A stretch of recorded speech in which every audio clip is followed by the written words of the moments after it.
வணக்கம் நண்பர்களே. இந்த வாரம் நான் ஒரு முக்கியமான விஷயத்தை பற்றி பேச போகிறேன். யார் இந்த பங்குச்சந்தையில் பணம் பண்ணுறாங்க? ஸோ இது ஒரு முக்கியமான கேள்வி. சமீபத்தில் செபிலேருந்து ஒரு ரிப்போர்ட் வந்திருந்தது. அவங்க என்ன சொல்லியிருக்கிறாங்கன்னா, கிட்டத்தட்ட 90% மக்கள் ட்ரேடிங்கில் லாஸ் தான் பண்ணுறாங்க. அது இல்லாமல் மீதி இருக்கிற 10%த்துலையும் பார்த்திங்கன்னா ஒரு 5% மக்கள் அவங்க பண்ணுற profit STD, stamp duty, brokerage, NSC transaction charges அதை கொடுக்கறதுக்கே சரியாக இருக்குது. அதை கொடுத்ததுக்கப்புறம் ஒன்றும் பெருசாக இல்லை. அப்போ பார்த்திங்கன்னா நெட்டாக ப்ராஃபிட்டில் இருக்கிறது கிட்டத்தட்ட ஒரு 5% தான். அதுலேயும் டாப் 1% தான் இந்த எவ்வளோ லாஸ் பண்ணுறாங்களோ இந்த 95% பேர், அந்த லாஸ் மொத்தம் மீதி 5% மக்களுக்கு தான் ப்ராஃபிட்டாக போகுது. அதுலேயே top 1% more than 50% of the profit எடுத்துக்கிறாங்க அப்படின்னு சொன்னாங்க. ஸோ இதை கேள்விப்பட்டவொடனே நிறைய பேர் எங்கிட்ட என்ன கேட்குறாங்க, சார் அப்போ அந்த 1% பீப்புள் 99% பீப்புள்கிட்ட பணம் எடுக்கிறாங்களா சார்? அவங்க அவ்வளோ இதுவா சார்? ஸோ எங்களுக்கு கொஞ்சம் சொல்லுங்கள் சார், நம்ம எப்படி அந்த 1%ல் வர்றது? அந்த வித்தை எனக்கு தெரிஞ்சால் நான் எதுக்கு உங்களுக்கு சொல்லிக் கொடுக்கணும்? ஸோ அது வேறு விஷயம். ஆனால் நிறைய பேர் இதனுடைய என்ன ரியாலிட்டி இது, ஐயோ 99 பேர்கிட்ட பணம் ஒருத்தர்கிட்ட போகுது அப்படின்னு சொன்னிங்கனாக்கா அதனுடைய ரகசியம் என்ன அப்படின்றத நான் முதல்ல சொல்லிடுறேன். இப்போது ஒரு சின்ன உதாரணத்துக்கு சொல்கிறேன். சென்னையில் சரவணா ஸ்டோர்ஸ் அப்படின்னு ஒரு கடை இருக்குது. தினமும் ஆயிரக்கணக்கான மக்கள் போகிறாங்க, ஆயிரக்கணக்கான மக்கள் பணத்தை கொடுக்குறாங்க. ஸோ ஆனால் அந்த ஆயிரக்கணக்கான பணத்தை மொத்தம் அந்த சரவணா ஸ்டோர் அதிபர் மொத்தம் வாங்கிக்கிறாரா அப்படின்னா அது உண்மை கிடையாது. ஏன்னா அவர் பண்ணுறது ஒரு தொழில்.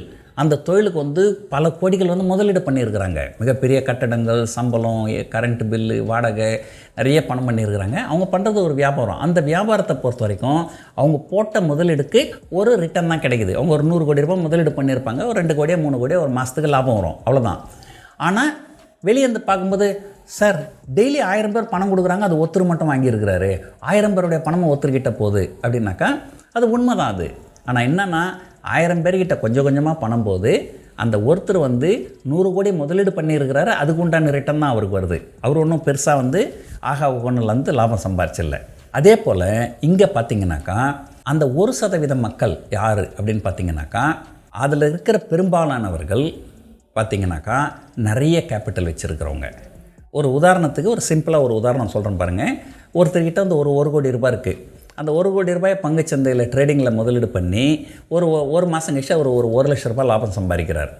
ஸோ 1 கோடி ரூபாய் முதலீடு பண்ணி 1 லட்ச ரூபாய் சம்பாதிக்கிறது ஒன்றும் பெரிய விஷயம் கிடையாது. அது ஒரு 1% ரிட்டர்ன் தான். 1% ரிட்டர்ன் பர் மந்த்னா ஒரு வருஷத்துக்கு 12%. அது ரொம்ப ரொம்ப ரொம்ப சாதாரணமான ரிட்டர்ன். அது ஒன்றும் பெரிய ஹை ரிட்டர்ன்லாம் கிடையாது. ஆனால் நீங்கள் ஸ்டாட்டிஸ்டிக்ஸ், இப்போ ஸ்டாட்டிஸ்டிக்ஸ் பற்றி சொல்லும்போது ஒரு ஜோக் சொல்லுவாங்க. பொய்யில் 3 வகையான பொய் இருக்குது. ஒன்று சாதாரண பொய், இன்னொன்று அண்டப்புழுகு, ஆகாச புழுகு, மூணாவது ஸ்டாட்டிஸ்டிக்ஸ் அப்படின்னு சொல்லுவாங்க. ஸோ ஸ்டாட்டிஸ்டிக்ஸ் நிறைய இடத்துல நமக்கு தப்பான இது கொடுக்கும். ஸோ இதை ஸ்டாட்டிஸ்டிக்ஸ் சொல்லும்போது என்ன சொல்லுவாங்கன்னா, ஒருத்தர் 1 கோடி ரூபாய் முதலீடு வச்சு 1 லட்ச ரூபாய் ப்ராஃபிட் பண்ணிக்கிறாரு. அது வெறும் ஸ்மால் ரிட்டர்ன் தான், 1% தான். ஆனால் இந்த பக்கம் பார்த்திங்கன்னா இவர் 1 லட்ச ரூபாய் லாபம் பண்ணார். ஒருத்தர் 1 லட்ச ரூபாய் நஷ்டம் பண்ணியிருக்க மாட்டார். ஒரு 100 பேர் ஆளுக்கு 1000 ரூபாய் லாஸ் பண்ணியிருப்பாங்க. அந்த லாஸ் தான் இவருடைய ஒருத்தருக்கு 1 லட்சமாக போயிருக்கும். அப்போ ஸ்டாட்டிஸ்டிக்ஸ் பார்த்திங்கன்னா என்ன சொல்லுங்க, பாருங்கள் சார், 100 பேருடைய லாஸு ஒருத்தருடைய ப்ராஃபிட்டாக மாறிடுச்சு. பாருங்கள், 99% people lose money, only 1% make money. அப்படின்னா இப்போ நம்ம என்ன செய்யணும், 99% மக்கள் லூஸ் பண்ணுறாங்க, 1% ப்ராஃபிட் பண்ணுறாங்கன்னா அந்த 1% நிறைய ப்ராஃபிட் பண்ணுறாங்கன்னு நினச்சிட்டு இருக்கிறோம். அது கிடையாது. அவங்க பண்ணுற ப்ராஃபிட் ரொம்ப ரொம்ப ரொம்ப கம்மி. ஆனால் அவங்களுடைய கேபிட்டல் ரொம்ப அதிகம். அப்படின்றதுனால அந்த 1 லட்ச ரூபான்றது பர்சன்டேஜ் வைஸில் அவங்களுக்கு 1% தான் ப்ராஃபிட் இருந்தாலும், ஒரு 100 பேர்கிட்ட 1000 ரூபாய் அவங்க ப்ராஃபிட் பண்ணுறதுனால 100 பேர் லாஸ் ஒருத்தர்கிட்ட போன மாதிரி நமக்கு தெரியுது. நிறைய பேர் எங்கிட்ட கேட்குறாங்க, சார் அந்த டாப் 1%ல் வர்றது எப்படின்னா ரொம்ப சிம்பிள், நிறைய கேபிட்டல் கொண்டு வாங்க. Only money makes money in stock market. So நிறைய பேர் சார் கொஞ்சமாக காசு வச்சுன்னு ஏதாவது பண்ணி நம்ம பெரியாளாக வந்துடலான்னாக்கா அது கண்டிப்பாக நடக்காது. நடக்கலாம். ஒரு பஸ் கண்டக்டராக இருந்தவர் வந்திருக்கிறாரு, ஒரு சூப்பர் ஸ்டார் ஆகிட்டார் தமிழ்நாட்டில், நடக்கலாம். ஆனால் இதனால் நாளைக்கு எல்லா கண்டக்டரும் வந்தால் எல்லாருமே சூப்பர் ஸ்டார் ஆகிட முடியுமானா கண்டிப்பாக ஆக முடியாது. நான் பொதுவாக சொல்லுவேன், சினிமா துறையும் பங்குச்சந்தை துறையும் ரொம்ப கிளாமரஸாக இருக்கும் வெளியே இருந்து பார்க்குறதுக்கு.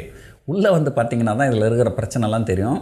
ஸோ சினிமாவில் வந்து 1% மக்கள் தான் வந்து 1% கூட கிடையாது, ஏதோ டாப் ஃபியூ பீப்புள் மட்டும்தான் 100 கோடி 200 கோடின்னு சம்பளம் வாங்குறாங்க. மற்றவங்க எல்லோரும் வந்து ஒரு குடும்பம் நடத்துகிற அளவுக்கு சம்பளம் வரதே கொஞ்சம் பெரிய கஷ்டம். அதே போல் தான் பங்குச்சந்தையில் வந்து ஏதோ ஒருத்தர் 2 பேர் ஆயிரக்கணக்கான கோடிகள் வச்சுருக்கிறாங்க. அவங்க வந்து ஒரு ஸ்மால் ரிட்டர்ன் தான் பார்க்குறாங்க. ஆனால் அது வந்து நிறைய பேருடைய லாஸ் ஆகுது. ஸோ அதனால் இந்த மெசேஜ் நான் என்ன சொல்ல வரேன்னா, ஃபஸ்ட்டு வந்து ரொம்ப ஆகோன்ற எதிர்பார்ப்போடு நீங்கள் பங்குச்சந்தைக்கு வரக்கூடாது. நிறைய பேர் என்ன சொல்கிறாங்க, சார் ட்ரேடிங்ஸ் வந்து 0 சம் கேம் தானே சார், ஒருத்தருடைய லாஸ் இன்னொருத்தருக்கு ப்ராஃபிட்டாக தானே சார் ஆகுது. அது உண்மை கிடையாது. நீங்கள் பார்த்தீங்கன்னா STD, stamp duty, brokerage, GST, SEBI charges அதெல்லாம் நீங்கள் பார்த்தீங்கன்னா கிட்டத்தட்ட ஒரு வருஷத்துக்கு 1 லட்சம் கோடி ரூபாய் வெளியே போயிடுது. ஒரு வருஷத்துக்கு 1 லட்சம் கோடி ரூபாய்க்கு மேலே இந்த சார்ஜஸ் போயிடுது. ஸோ இது கண்டிப்பாக 0 சம் கிடையாது. இது வந்து -1 lakh crore கேம் இது. ஸோ பெரும்பாலான பணம் வந்து வெளியே போயிடுது, புரோக்கரேஜ், எஸ்டிடி, ஸ்டாம்ப் டியூட்டி அது மாதிரி. அது இல்லாமல் மீதி இருக்கிற காசுலேயும் வந்து யாரோ ஒருத்தர் 2 பேர் நான் பார்த்துருக்குறேன். சிலர் நிறைய தடவை சோஷியல் மீடியாலாம் பார்த்துருக்குறேன்.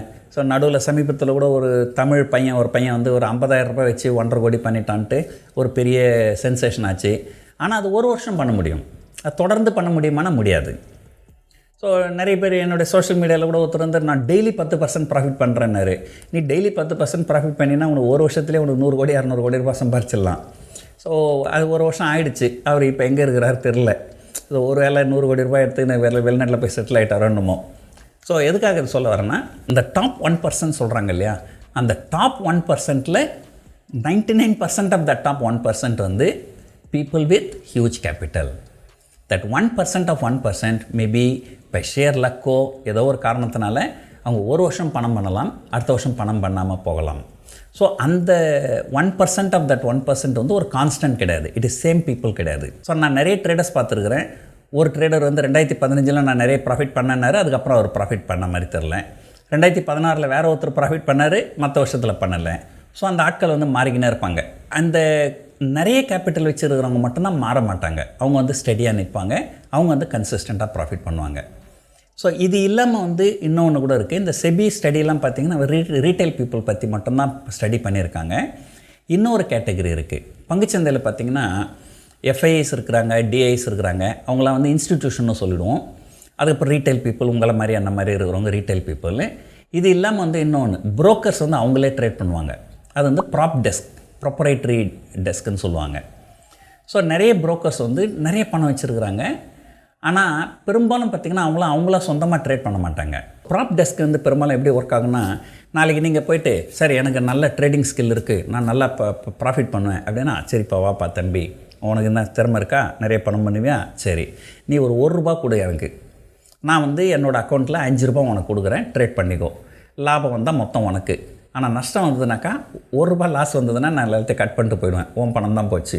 நஷ்டம் வந்தால் உனக்கு, லாபம் வந்தாலும் உனக்கு, ஆனால் நான் கொடுக்குற காசுக்கு எனக்கு ஒரு இன்ட்ரெஸ்ட் மட்டும் கொடுத்துரு அப்படின்னு சொல்லுங்க. ஸோ இந்த மாதிரி நிறைய பேர் வந்து ப்ராப் டெஸ்கில் போய் வேலை செய்வாங்க. அவங்களாம் என்ன பண்ணுவாங்க, ஏதோ கொஞ்சம் ஒரு லோ ரிஸ்க் ஸ்ட்ராட்டஜிலாம் பண்ணி, ஏன்னா அவங்க எய்ம் வந்து லாஸ் ஆச்சுன்னா நம்ம தானே ஏற்றுக்கணும். ஸோ கொஞ்சம் லோ ரிஸ்க் ஸ்ட்ராட்டஜிலாம் பண்ணி கொஞ்சம் ஒரு 20% அந்த மாதிரி ப்ராஃபிட் வர மாதிரி பண்ணாங்கன்னா அவங்களுக்கு இன்ட்ரெஸ்ட் வந்து ஒரு 12% கேட்பாங்க. அதுக்கப்புறம் மீதி இருக்கிற காசு இவங்க வாங்கிப்பாங்க.